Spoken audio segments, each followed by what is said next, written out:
Hey Eurovoxers, London calling. Woo!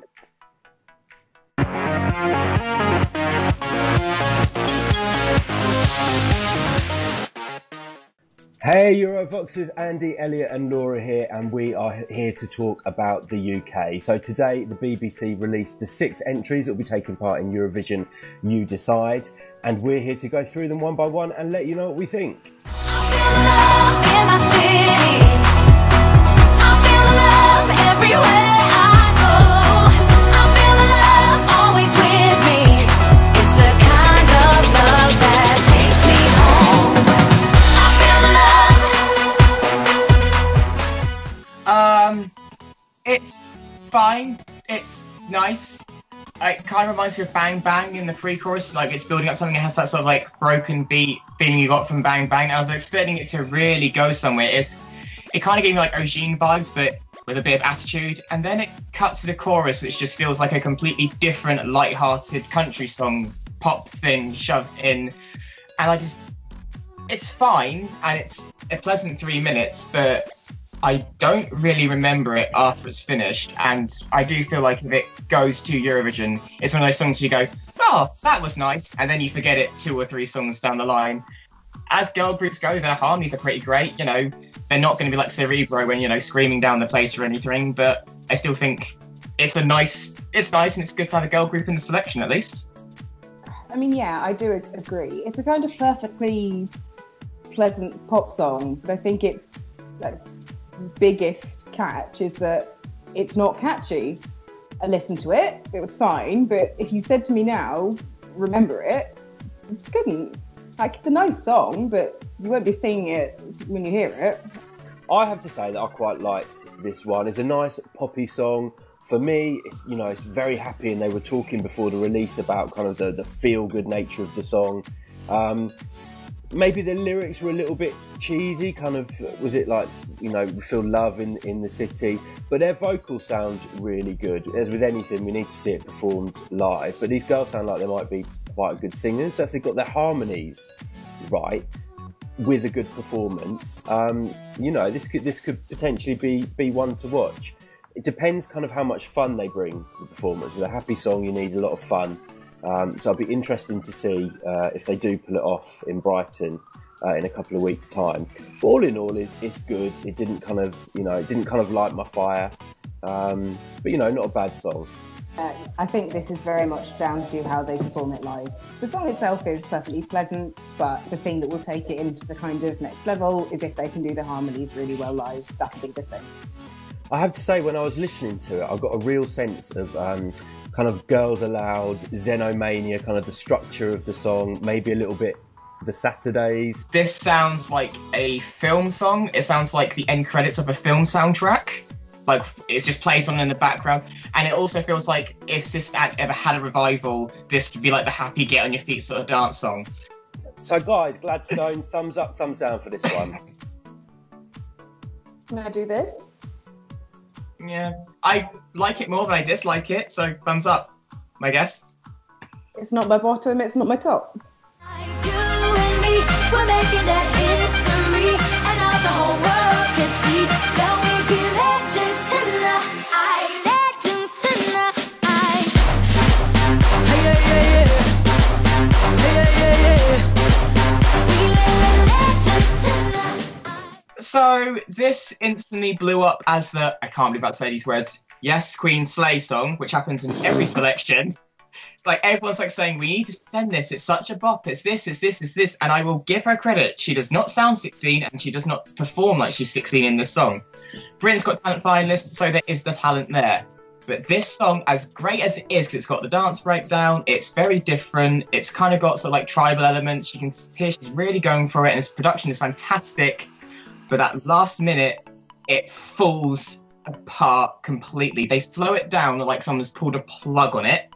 And when I first heard it, I was just like, why is it stopped? Because you're on this massive high, you're going to be dancing, and then it just sort of stops. It loops back in the pre-chorus line, which I don't understand, and then it like picks up again.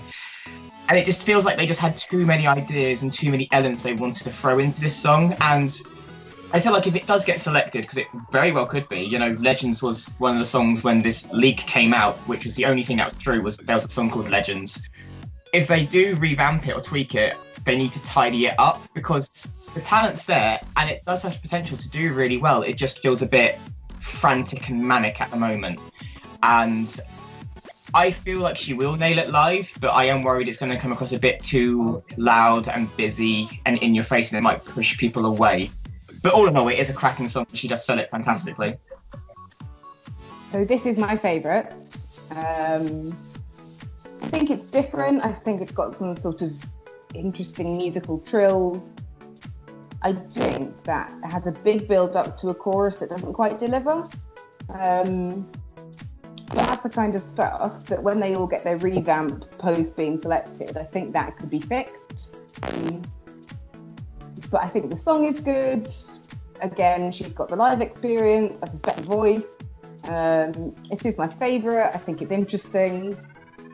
You know, I think in its state, I don't think it would win, but I think if it had a good revamp, then yeah, I think it, you know, could be.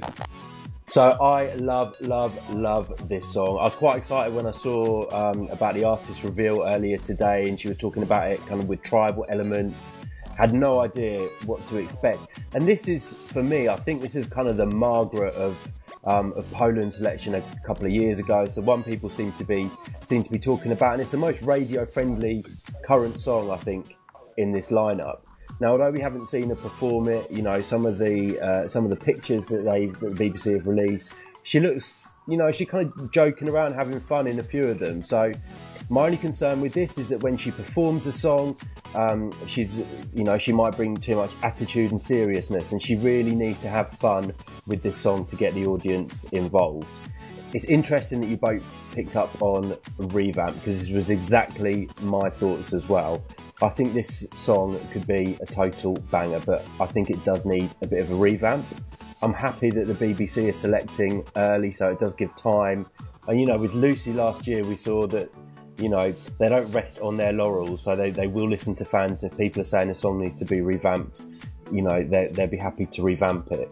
So I agree with you on that point, but I have to say I think this was my favourite out of what has been a good bunch of songs actually this year. She's been on Britain's Got Talent and performed live to millions of people. I don't really think this is going to phase her as much. And she was 11 when she did that. She's now 16. I think, hopefully, she'll be fantastic. But I do think this will probably close the show as well. I just can't see it being anywhere else but the show closer. So, guys, thumbs up, thumbs down for this one. Shadow of a doubt, thumbs up. Definitely. Be very happy to Give use it a Lisbon. double. What? This would be great in Lisbon. I'll be very happy if it's selected. 'Cause you're making me crazy, crazy, baby, just a little bit crazy, crazy, 'cause I'm one baby. Ooh, why you're on my mind? Ooh, why all at a time? Like, ooh, why you're on my mind? This is my favourite of the six, actually. This grabbed me on first listen. It's co-wrote by Greta Salome Stefansdottir. You know, she did kind of say, yeah, I'm at this playing camp, and it through she was. And I think you can tell Greta's had an influence on the song, so it has that very Nordic sort of electronic pop thing that's very popular at the moment. Like, you see what Zara Larsson's doing, like Margaret's trying to do. Like, it has that instant chart factor, I feel. I really like it. She comes across like someone who can perform well, and, you know, yeah, I don't know what it is, but there's something about the song I just really like. It's really catchy. It's really good hook. It gets in my head. And I think you don't really see much like this at Eurovision. I don't really see in selections so far many people sending this sort of song or even considering this sort of song. So it has potential to stand out. It's just a case of, can she hit that big note near the end of the song, and can she just pull it off on the night, really? I think this is definitely a contender to win the whole selection and go to Lisbon.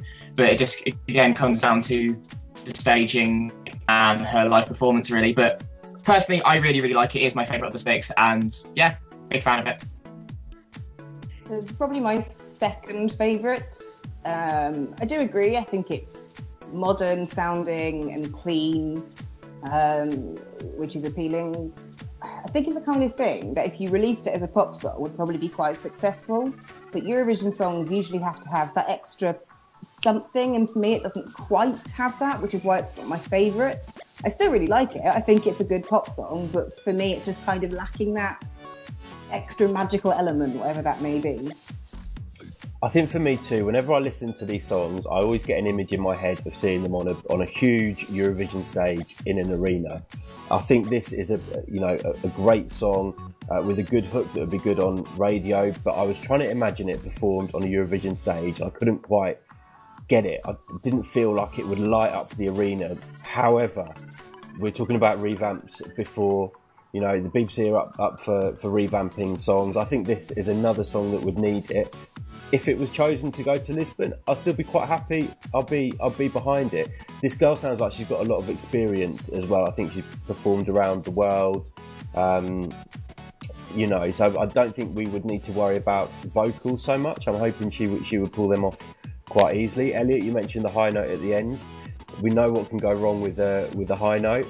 But otherwise, I'd be quite happy for this to go to Lisbon. Not my ultimate fave, but yeah, I liked it. Yeah, I agree with that. Like, I wouldn't be disappointed if it won or anything like that. And again, that oomph that I want it to have is the kind of thing that I think you could give it in a revamp. So, as it is, like, slightly not quite my favourite, but I think it could deliver. Yeah. So, guys, we're giving this thumbs up, thumbs down.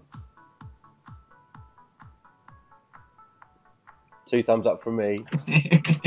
Oh, I could be your astronaut. Let me take you far away. I said I could be your astronaut. Take your body into space. When gravity's pulling you down and you can't breathe, I will be waiting. You know you can call me. I could be your astronaut. This is clearly the Ed Sheeran-y song that Mons alluded to in the sort of like snippet teaser thing we got the day before. I wouldn't say it's an Ed Sheeran song. I'd say it's more Maroon 5, because he has a sort of like high-pitched voice with a sort of like random electronic part in it somewhere. But yeah, these lyrics are just dreadful. Like, can I be your astronaut? Like, what does that even mean? Like, this song doesn't make sense, and it's just, I feel really bad for him because he's a really good performer. He's like been in Les Mis and Phantom of the Opera, so he knows how to sell a performance vocally, and we know he will, and he will probably do quite well the jury, but these lyrics are they're just so cringy. But that's nothing against Liam. I think he's a fantastic singer. I would like him I have come back with a better song, because I would like to see him try again, because I do think he deserves a spot at Eurovision. He just needs a better song, sadly. So I think this song sounds like a 90s boy band album track. It's fine. I'm sure people will think this is a pleasant song, but there's nothing that makes it stand out. His voice is pleasant, his voice is fine, the melody is pleasant, the melody is fine, but does fine win Eurovision? Does fine win You Decide? No, it's very middle of the road. There's nothing you could object to about it, apart from the slightly cheesy lyrics, but there's also nothing that kind of makes you go, this is amazing either. Yeah, for me, this is kind of the filler song out of the 6. You know, it starts off quite slow. I think there was a bit of a beat in the chorus from what I can remember, and then he kind of had that falsetto, which I think was about halfway through the song. He needs to get that right, because falsettos can also go wrong. But yeah, it's not a song that really stood out for me. But you know, a lot of people have been talking about the lyrics and about astronaut. And then I got this image in my head of like Lydia Isaac a couple of years ago, and this man coming on in a spacesuit. However, I don't think it's going to be that fun on stage. I think it's probably just going to be him alone, singing to the camera. We've all seen that before, and I think we need something new and different and fresh for the UK, and this wasn't fresh for me. Thumbs up, thumbs down for this one, guys. Sadly. Sorry. Last night, I died, I turned to green. I found a girl, it's such a shame. The look of love is on her face. In some ways, I think this is probably more musically credible than some of the others, which I think is probably how it's made it through the selection. But it's one of those things where kind of musos go, oh yeah, this is the one, but that doesn't mean to appeal to the audience or to fans. And, you know, I think while it is probably, you know, in some ways the most credible, I think it, for me, is the most boring. It doesn't stick in my mind. I think he's got a wonderful voice and his credentials are undeniable. But the song itself, it just doesn't excite me. It doesn't make me want to listen to it again, which is a shame. But I also think that when you play this in Brighton, the crowd aren't going to like it, and I don't think it's going to translate well at home. It's the kind of song that you would listen to, you know, kind of on a playlist at home with your friends. You wouldn't listen to it when you're watching what's supposed to be a competition about the best songs in Europe. So for me, there's two Andys here. There's the Andy that quite likes the song, love the guy's voice. I think he's actually probably one of the best singers out of the six, just on here in the studio versions of the track. I did kind of hear it and think, oh, you know, is it going to be a jazz song? But it started to kind of get me feeling all romantic when I was listening to the lyrics, and I actually did enjoy listening to the song. But Andy number 2, who's the Eurovision fan, thought this isn't for Eurovision. It's a good song. It's not going to excite the crowd in Brighton. I don't think it would excite Europe, and I don't think it would excite the crowd in the arena. So for me, good song, but not for Eurovision. Yeah, I agree with that completely. Yeah, I don't see this winning in any way, shape or form. Again, great singer. And I just feel bad because, again, we have a really strong soul singer and it's just a really bland song. I know, like, soul music isn't really my sort of thing. I'm not like a big John Legend fan or anything like that. But I feel like the BBC have thrown this in purely for some diversity and purely because Salvador won and because we gave our 12 points to Salvador. That's purely why I think this song is there, because the UK jury gave their 12 to Salvador. So they think that we love it or something, but not for me. It won't be my toilet break. I will sit through it. I probably will enjoy it on the night, but this for me is like Nate Simpson last year, where I was like, oh, that was nice. What's next? It's pure jury bait. Like, the jury will probably have this second or third, I can imagine it, but the televote will crucify any chance of this winning. I just don't see who. It won't connect to enough people to make an impact in the televote.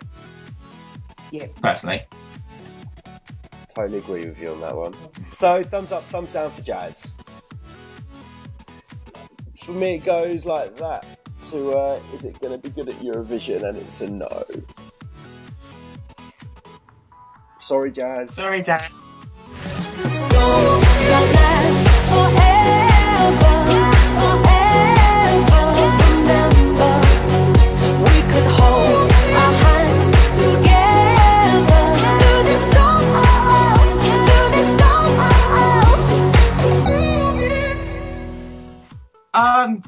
I like this.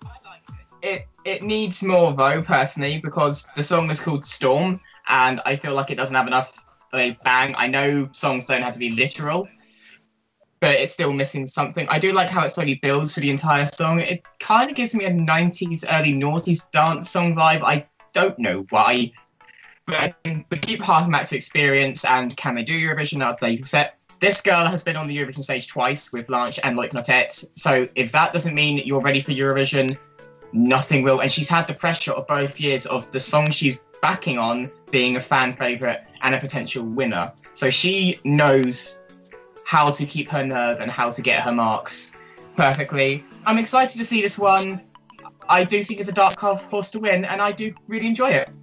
I do enjoy the song. For me, I think she's the best vocalist. I think her tone is good, her pitch is good. I think, as Elliot said, I think of anyone who you can sort of be sure it's not going to be freaked out by the pressure of the night. It is her. Again, the song for me is a little tiny bit middle of the road.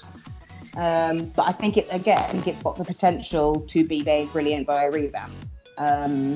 So, could do it. I think the song could be made to do it. So for me, I'd be fine if this made it through. It's not my number one, but I would certainly have no problem with it if it won.